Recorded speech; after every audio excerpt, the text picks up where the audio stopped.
Bismillahirrahmanirrahim. Alhamdulillah. Wassalatu wassalamu ala rasulillah wa ala alihi wa ashabihi ajma'in. Segala puji hanya milik Allah Ta'ala. Salawat dan salam kepada junjungan kita Habibana wa Nabiyana Muhammad sallallahu alaihi wasallam. Sedikit yang ingin saya sampaikan tentang kalimat hikmah yang insya Allah dapat menjadi muhasabah, menjadi tadabbur bagi kita agar kita lebih berhati-hati dalam menjalani kehidupan ini. Qala al-Imam Asy-Syafi'i, Imam Asy-Syafi'i telah berkata,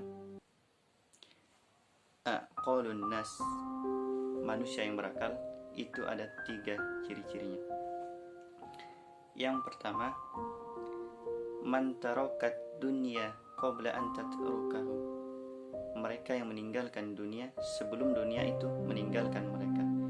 Sudah jelas, dunia ini dikatakan di dalam Quran tempat bermain, la'ibu walahwun, tempat bersenda gurau, bahkan tempat yang sangat-sangat kalau ulama katakan, bisa dikatakan dunia ini tempat yang hina ya, tidak lebih dari setetes air, bahkan tidak lebih dari sampah ya. Tetapi dunia pula tempat penentu bagi kita ya, penentu akhir yang baik atau akhir yang buruk, atau neraka, bahkan surga, khalidina fiha abadan, tempat yang kekal ya, tempat di mana mati yang tidak ada mati setelahnya. Oleh karena itu, sebagaimana yang telah disabdakan oleh Rasulullah sallallahu alaihi wasallam, aksiru zikra hazimil lazat al-maut, perbanyaklah kita untuk mengingat yang menghilangkan kenikmatan. Apa itu? Al-maut, kematian ya. Karena dengan kematian itu banyak manusia yang kembali sadar, kembali ingat bahwa dia tidak selamanya di dunia ini, hanya sementara di dunia ini. Jadi perbanyaklah kita usikum wa nafsi bitaqullah untuk mengingat yang namanya kematian. Karena dengan itu insya Allah kita akan fokus kembali, kita akan tahu kemana tujuan kita selanjutnya ya. Yang selanjutnya, yang kedua, Imam Asy-Syafi'i katakan, wa an-naru qabrahu qabla an yaskunahu, mereka yang menerangi kuburnya,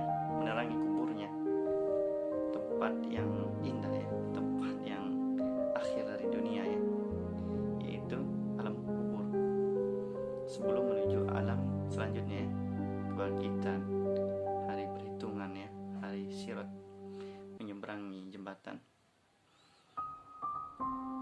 Mereka yang menerangi kuburnya sebelum menempatinya. Bagaimana cara menerangi kubur? Salah satunya dengan memperbanyak membaca Al-Quran, sebagaimana yang telah disabdakan oleh Rasulullah, Iqra'u al-Qur'ana fa innahu ya'ti yaumal qiyamah syafi'an li ashabi. Bacalah Al-Quran karena dia akan datang di hari kiamat, termasuk di alam kubur kelak ya, Quran. Pokoknya apalah kebaikan yang telah kita perbuat, itu akan menjadi amal ya, yang menerangi kubur kita dan membantu kita di setelah hari kebangkitan ya, setelah hari kiamat. Kemudian sedekah, sebagaimana Rasulullah sallallahu alaihi wasallam telah bersabda, tabasyamuk fi wajhi akhika laka sedekah. Senyum saja itu sudah sedekah ya. Karena orang yang meninggal ya, yang telah wafat, telah berpisah dari alam dunia ini, akan segera ditunjukkan amal sedekahnya. Jadi sedekahlah dikala lapang, dikala sempit, ataupun dikala susah ya. Karena sedekah salah satu amalan yang dapat menerangi alam kubur kita, sebagaimana yang dikatakan oleh Imam Asy-Syafi'i, manusia yang berakal itu tadi yang menerangi kuburnya sebelum menempatinya.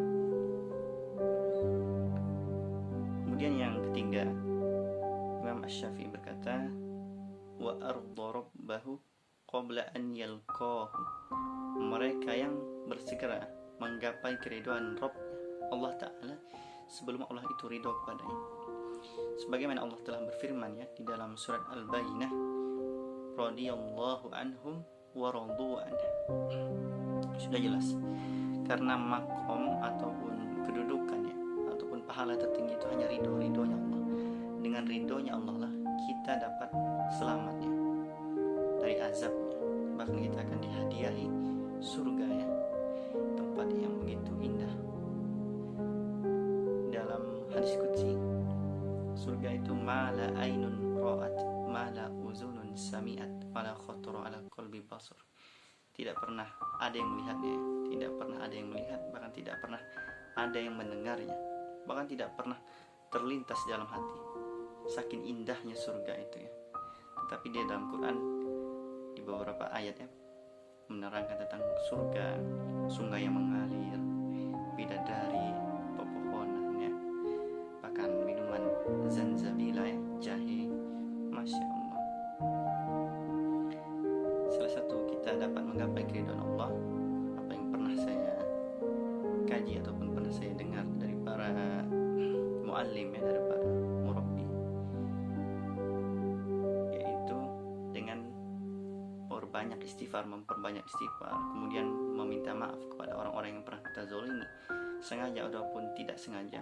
Dan yang paling utama yaitu kedua orang tua kita, guru-guru kita, kerabat kita, orang-orang yang pernah kita jumpai yaitu.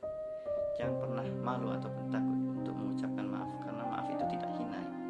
Maaf itu adalah jalan keselamatan, salah satu jalan keselamatan kita. Karena kita tidak pernah tahu ya dari perbuatan lisan kita, tingkah laku kita yang melukai orang lain. Semoga dengan maaf itu mereka meridhoi kita. Setelah kita mendapatkan ridho orang-orang yang kita zalimi, insya Allah kita pun akan mendapatkan ridhonya Allah Ta'ala dengan memperbanyak zikir, dengan memperbanyak ketaatan kepada Allah, mengerjakan amal-amal solehnya, dan insya Allah kebahagiaan yang akan kita dapat. Mungkin itu saja yang dapat saya sampaikan. Segala kesalahan, khilaf ataupun kekeliruan itu datangnya dari saya, mohon diluruskan, dibenarkan. Dan segala kebaikan, kebenaran itu innamal haqqu yarji'u ilallahi ta'ala, miliknya Allah Ta'ala. Sekian, terima kasih. Akhirul kalam.